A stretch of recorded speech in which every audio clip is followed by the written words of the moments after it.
দেখুন বন্ধুরা, ও বাবা, বৌদি একেবারে সকালবেলা কত বড় একটা কচু নিয়ে এসছে, হাত দেখেছেন? ব্যথা হয়ে গেল। বৌদির থেকে লম্বা। কেষ্টর মধ্যে বয়ে ওজনটা নিয়ে দেখুন, আসলাম। ওজনটা কত! বাপরে, অনেক ওজন হবে এই বাবা, তো। সত্যি তো অনেক ওজন। রাস্তা দিয়ে আসছে, যেই দেখো ওরে বাবারে কত বড়, ওরে বাবারে এরকম করে, ওরে বাবারে কত বড় কচুর শাক। কেটে নিয়ে আসতে পারতাম, লোকে এত হ্যাঁ, লোকে এত কথা বলছে তো কেটে ছোট করে নিয়ে আসতে পারতাম।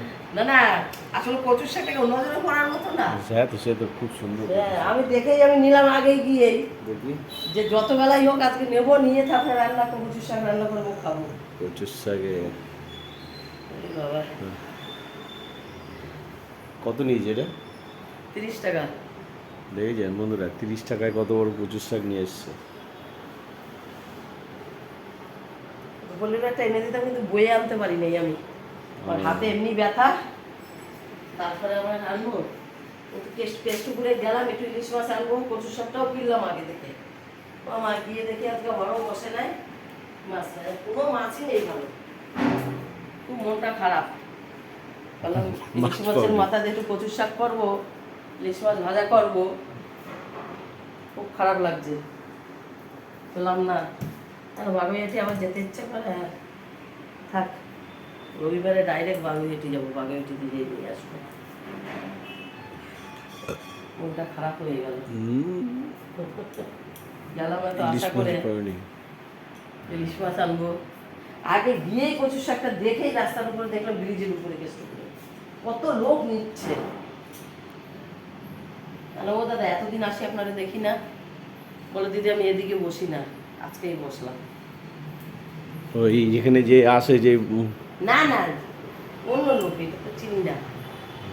তারপর ওই মাথায় সেই চিনি, তার মা ওই দিদির বউ একটা নিয়ে আসলো আমার দেখে দেখে, আবার দূর একটা বউ দুটো নিলো, বলো দিদি নেবো, উনি আবার দুটো নিল। বললাম হ্যাঁ নাও, বলে এটা ভালো হবে, বললাম হ্যাঁ এই দুটো নাও, এই দুটো ভালো হবে।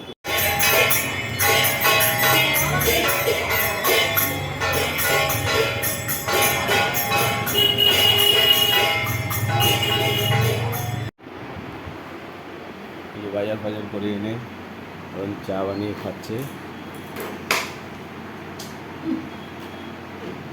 বৌদি এসছে।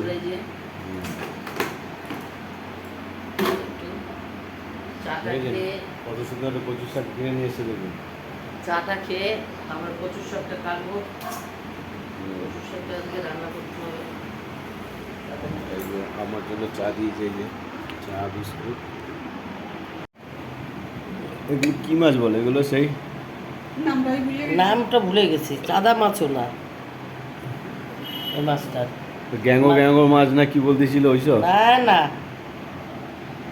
মনে নেই, সেই যে এক লাইন দিয়ে যাচ্ছিল, সে সব ধরলো ইয়ে জাল দিয়ে, সেগুলো একটু ছোট ছোট ছিল, সেগুলো তো কেমন ছোট হচ্ছিল, এরকম ছোট ছোট যাচ্ছিল, তার মধ্যে দুই একটা এরকম সাইজ ছিল, এইগুলো তো বেশ ভালো ভালো বড় বড় হয়েছে। এই তো ভাজা খাবো দেখে নিয়ে আসছি, ওরাই কেটে দিল, যাকে ভালো হয়েছে। দেখুন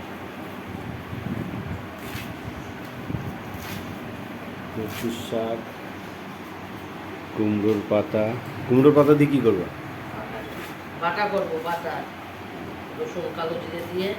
ওই যেগুলো দাও ওইগুলো আমার একটু কম দিও। কোনগুলো দিই? ওই যেটা বাটা দাও না, কিরকম সবুজ রঙের, হ্যাঁ কম দিও, কিরকম যেন ঝাঁজ লাগে। তোমার খেতে হবে না, দেবো না। না দেবা অল্প। না না, তুই ভালো। এই দেখো রেগে গেল। না রেগে যাওয়ার কেন, এইসব কাজ অনেক কষ্টের কাজ, তো সেই সব জিনিসই যখন তোমার পছন্দ না, তখন লাভটা কি আছে? পছন্দ না, সবাই সব কিছু খেতে ভালোবাসে, হ্যাঁ। আমি খাবো না বলে কি কেউ খাবে না? সেটা তো কথা না। তো সেই জন্য তোমার জন্য অন্য জিনিস রান্না করে দেবো। আরে অল্প দেবা। না, তোমার জন্য এটা পছন্দ না, আমি এটা দেবো কেন? কষ্ট করে রান্না করবো, না না, কষ্ট তুমি করে কষ্ট খাবো করে না? রান্না করবো, আমি খাবো থেকে ভালো, তাই আমি রান্না করবো। দেখেছো কথাবার্তা? তাহলে তোমাদের জন্য না, আমার ভালো লাগে, আমার ভালো লাগে, আমার দিও। না না, বললে হবে না, কথাবার্তা বলেছেন। কথাবার্তা রান্না করো না, সেজন্য বোঝো না তো কোনটার পিছনে কত, কোন রান্নার পিছনে কত খাটতে হয়। সেটাই, রান্না করার জিনিস খাও, এর জন্য বুঝতে পারো না। যত বড় বড় জায়গায় ভালো ভালো অনুষ্ঠানে সব ছেলেরাই রান্না করে। সে ছেলেরা করুক না, তা এমন ভাব করো যেন আমরা কিছুই পাই না, করি না তাই। করো। সুন্দরবন যাও, যে রান্না করে দুদিন কথা বললাম তো, তাকে এসো রান্না বান্না করে খেয়ে দিয়ে ভিডিও করে করে ছাড়বা, আমরা দেখাবা। তখন তো আমি বলবো হ্যাঁ তোমার যোগ্যতা আছে কিছু করার। যোগ্যতাটা নেই না এটা ঠিক। অবশ্যই রান্না করাটা হেলাফেলা ভাবো না। আমি হেলা ফেলা ভাবিনি তো, হ্যাঁ, বলছি কি এটাই। রান্না বান্না হেলা ফেলা, আর রান্না বান্না একটা আর্ট, হ্যাঁ, এটা অনেক পরিশ্রমের কাজ।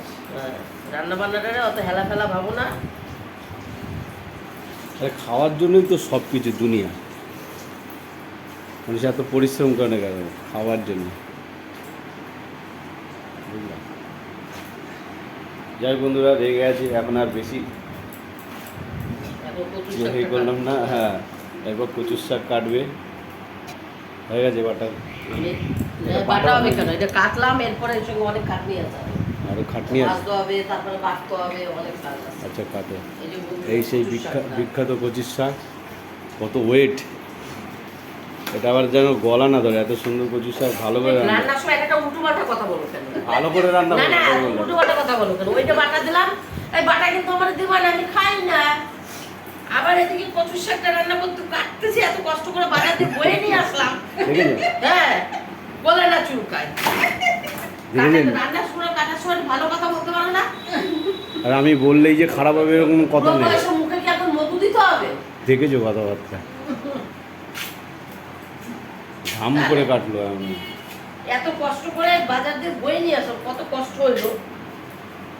বাবার হাত পাত না কাটে, আর আগের ছোটে একেবারে। হাত তো সে কাটলে এমনিও কাটতে পারে, সেটা তো কোনো ব্যাপার না। কথাবার্তা শুনলে মানুষের এমনি রাগ এসে যায়। আমার কথাবার্তা শুনে হ্যাঁ অবশ্যই। একই কথাবার্তা।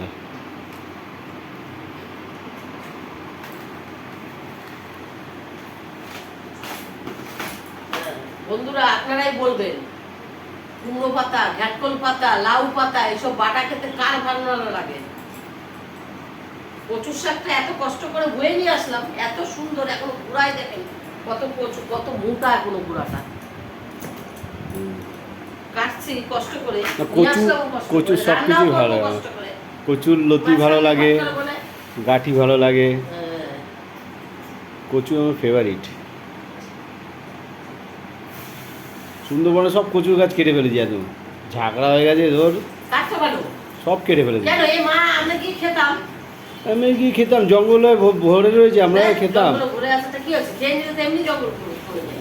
লোকে পাশে পাশে একটু সব ছাড়িয়ে ঠিক করে দিতে পারতাম। এত বড় একটা কচু গাছ হয়েছিল গোড়া তোমার ইসের সামনে, গেটের সামনে, সত্যি কথা বলছি, সব ধরে একদম কেটে, জানি আমি খেতে পারবো না, লোকে খেয়ে নেবে ধর আমার। হিংসুটে মনটারে ঠিক করো। আরে বাড়িঘর পরিষ্কার করবো না, সাফ না, করে না, ভরে যাবে পরিষ্কার করা কথাবার্তা। ঠিক আছে, তাই এই তা কথাটা কচু, বললা কেন? নিজে খেতে পারবো না, এই জন্য কেটে দিলাম। সবাই সবকিছু লাগাই, এই যে আমি যে রান্না করি, আমি কি সব খাবার যে আমি খেতে পারবো তার কোনো মানে? ও কচুর দাম কত? ওই কচু তো আগানে আমার বাগানে দামের হয়ে প্রশ্ন পড়বে, না। অনেক বাড়ির নিজের বন্ধুরা নিজের হাতে তৈরি করা বা নিজের বাগানের একটা জিনিস হওয়া, সেটা দাম দিয়ে কোনোদিন তুলনা করা যায় না। তাহলে তো বাড়ি ঘরে যেতে আরো দিন। সে বাড়ি ঘরে আছে আছে, যাবো যাবো না কেন? সেই অবশ্যই। তোমার এই বাড়িতে নিয়েই তোমার যত সমস্যা বাড়ছে। তোমার এই বাড়ি, তুমি যাও না, মাসে মাসে কি থাকো না তুমি? আমি বললাম তো সেদিনকে, তোমার বলে দিলাম যে তুমি বাড়ি আসবা না, আসলা কেন? আরে তুমি জানো, আমি তো তোমার বলিনি, জঙ্গল পরিষ্কার করে একটা সাপ সাপ পায়ের উপর দিয়ে চলে গেল। গেল গেল তাই কি হয়েছে? তাহলে সাপ পরিষ্কার না করলে ওরকম তোমার মরণ নাই, যে মরণ নাই। কথাবার্তা দেখেছেন? তাহলে বাড়িঘর পরিষ্কার না করলে সাপ করতে হবে কি? তাহলে সেই জন্য কেটে পেটে সব পরিষ্কার তাহলে করে আমি দিই। রান্না করি, আমার কত তেল চেটে গায়ে পুড়ে যায়, একদিন ভাতের আগে পুড়ে পেট টেট কিরম পুড়ে গেল, কতদিন রেস্টে থাকলাম, তার জন্য কি আমি রান্না করবো না? হ্যাঁ, তার মানে কি বলতে চাইছো? মানে সাহস দিচ্ছ মানে আমি জঙ্গলে না, নামি? জঙ্গলের কি আছে, তার জন্য কি আমি রান্না করবো না? আমি আর ওই সাইডেই যাইনি বয়। সাপটা দেখি এরকম লাফিয়ে লাফিয়ে নেট দিয়ে বেরোতে পারছে না। ওই সাপটা ওইখানেই থাকে মনে হয়, আমি আগেও দেখেছি। ওই এলে সাপ তো হেলে না, মানে কালো রঙের একটু, মানে মানে এতটা বড় কী সাপ বললাম না, হেলে সাপ না মনে হয়। মোবাইলে তুলতে পারতো তো ফটোটা সাপের। হ্যাঁ, তখন হাতে ছিল না, মোবাইল ছিল না। কি সাপ দেখতাম। বিষাক্ত সাপ মনে হয় যত সামনে ওই হয়ে গেছে কাটা